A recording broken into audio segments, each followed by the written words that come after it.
do. I think it was the next one.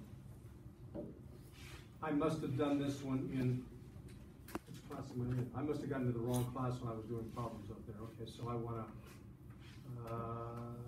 gonna get this right or get it wrong. I don't care whether I get it right or wrong, it doesn't make a difference. I wanna start over again. So this is the type of question that you might see in your homework set, and this is actually the last question in your homework set, that talks about the shape of a distribution. You don't necessarily have to draw a graph, but you do have to be able to judge distances. And some people can judge distances by looking at the numbers involved, and some people need to see a picture.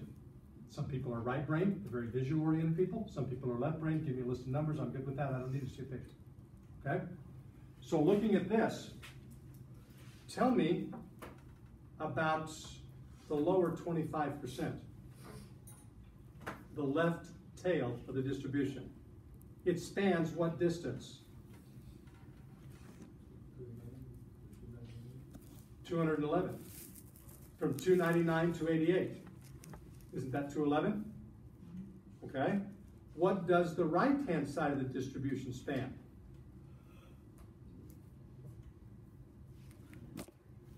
Wait, yeah, I saw that. Is that significantly larger than the left-hand span? Oh wow, see if I take away 1,000 from that, isn't this going to be in the it's going to be in 318 range somewhere? Isn't that going to be like 318, something like that? 318 plus?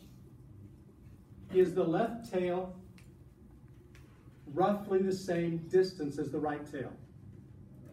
Is that enough information right there to be able to say that this distribution is going to be skewed?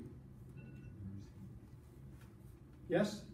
Okay, so is it symmetric? It's skewed. Is it skewed left or is it skewed right?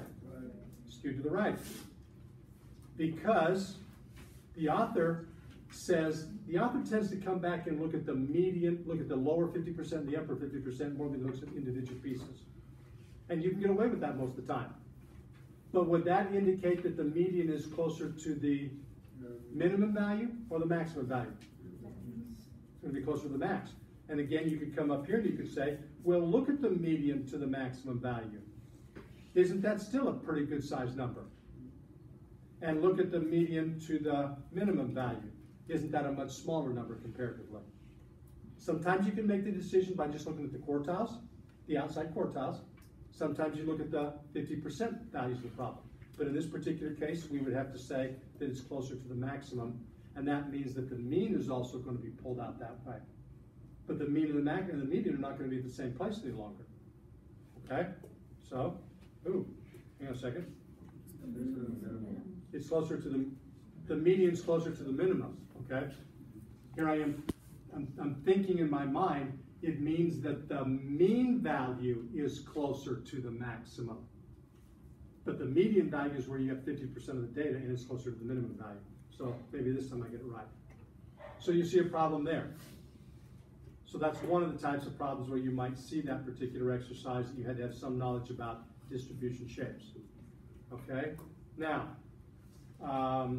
using the 1.5 times the interquartile range criterion to determine all potential outliers that are present, we'd actually have to go through a little bit of an analysis in here.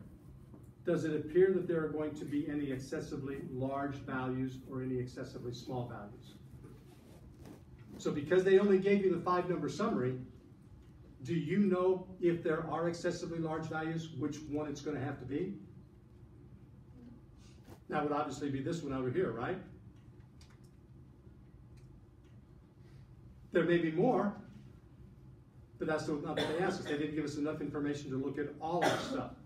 All we had to be able to do was to look at what the distance on the interquartile range. Now, your interquartile range is roughly 300 to 1,000. I know it's not perfect, but I'm doing rough values. So the interquartile range is roughly 700 units.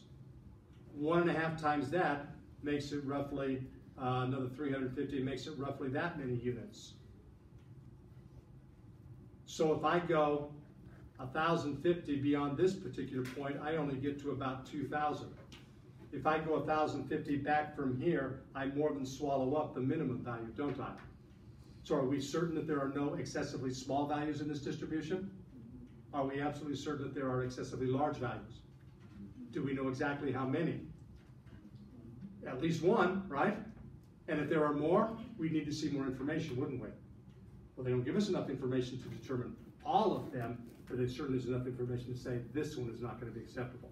So, question there. Since the minimum value is within 1.5 of Q1 and the maximum value is within 1.5 of Q3, well, the maximum value is not within 1.5 of Q3, is it? Can't be A.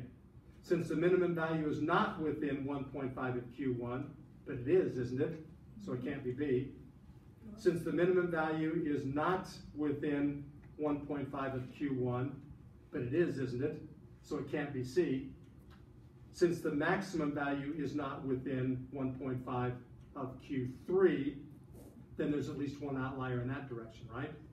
So there's your logical problem. You maybe don't have to do a whole awful lot of arithmetic work in there. I did a lot of ballparking in there just because the numbers were so big that I didn't need to worry about that. So you will see a problem that will force you to do something about distributions and shapes and be able to use specific targeting on outlier type of things. And there are some other problems there, but I want to get through the other exercises that we need to get through to begin with before we come back and talk about it more.